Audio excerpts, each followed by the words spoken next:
बाबा जी की प्यारी सात संगत जी राधा स्वामी जी।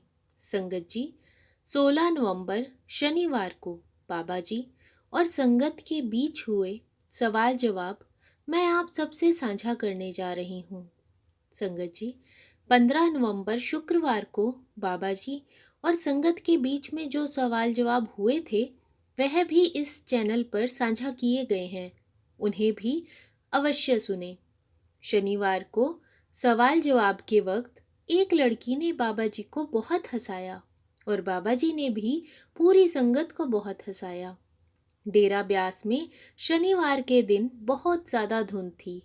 संगत से विनती है कि अब आने वाले सत्संग पर संगत अपने लिए गर्म कपड़े जरूर लेकर जाए और संगत से विनती है कि जो भी अपनी गाड़ी में डेरे ब्यास जाएंगे वह बहुत ध्यान से चलें, जल्दबाजी न करें क्योंकि धुंध होने के कारण एक्सीडेंट का खतरा बना रहता है।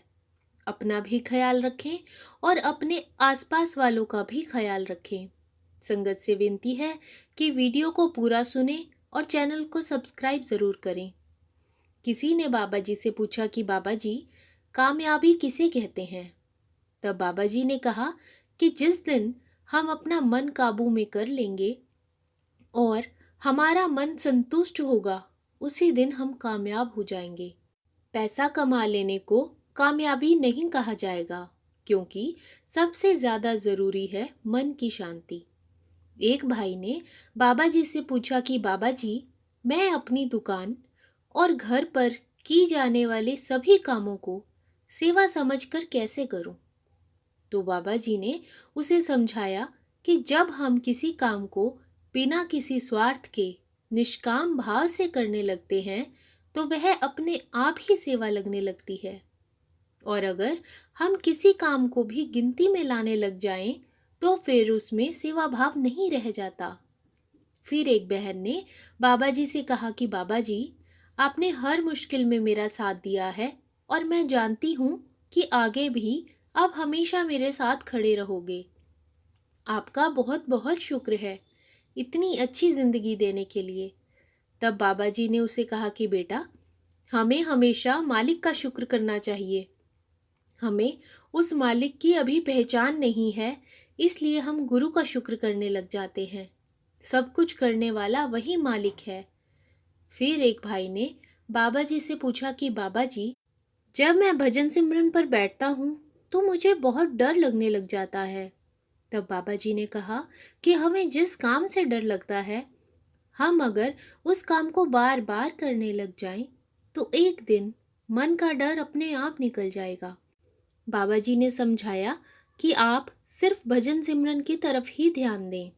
एक लड़के ने बाबा जी से कहा कि बाबा जी, मेरे और मेरे परिवार के ऊपर अपनी कृपा हमेशा बनाए रखना और कभी किसी चीज़ की कमी मत होने देना। तब बाबा जी ने उसे समझाया कि बेटा, ना तो ऐसा हुआ है और ना ही ऐसा कभी हो सकता है, क्योंकि मन की ख्वाहिशें तो कभी खत्म ही नहीं होती। एक लड़के ने बाबा जी से पूछा कि बाबा जी, हम अपने मन को परमार्थ में कैसे लगा सकते हैं? तो बाबा जी ने उसकी बात पर मजाक करते हुए कहा कि जैसे लड़कियां तुझे अपनी ओर लगा लेती हैं। यह बात सुनने के बाद पूरी संगत बहुत तेज हंसी। फिर बाबा जी ने इसे समझाया कि हमें सबसे पहले अपने मन पर काबू पाना है।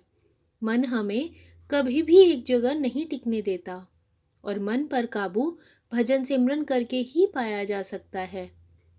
फिर उस लड़के ने ही बाबा जी से पूछा कि बाबा जी, जिन्हें नामदान की बख्शीश अभी तक नहीं हुई वह क्या करें? तो बाबा जी ने उसे कहा कि तब तक आप अपनी नींव पक्की कर सकते हैं। अच्छी अच्छी किताबें पढ़ें जो परमार्थ से जुड़ी हों, सत्संग सुने, सेवा करें। फिर एक बीबी ने बाबा जी के सामने रोते हुए सवाल किया कि बाबा जी, मुझे नामदान की बख्शीश हुए 25 साल हो चुके हैं, लेकिन अब तक जिम्मेदारियों ने मेरा साथ नहीं छोड़ा। मैं उस मालिक की भजन बंदगी करना चाहती हूँ। तब बाबा जी ने उसे समझाया कि हम अपने कर्मों के कारण ही इस दुनिया में आते हैं, और अगर हम इस दुनिया में आए हैं तो हमारी कुछ जिम्मेदारियां भी होंगी, और अगर हम अपनी जिम्मेदारियां ही नहीं निभाएंगे तो भजन सिमरन भी नहीं कर पाएंगे। हमें अपनी जिंदगी में बैलेंस बनाने की ज़रूरत है। एक लड़की ने बाबा जी से पूछा कि बाबा जी, क्या इंटरकास्ट मैरिज करनी चाहिए? तब बाबा जी ने कहा कि बेटा, इंसान की इंसानियत देखनी चाहिए, ना कि उसका धर्म या फिर उसका मजहब। इंसान अच्छा होना चाहिए, यही बहुत है।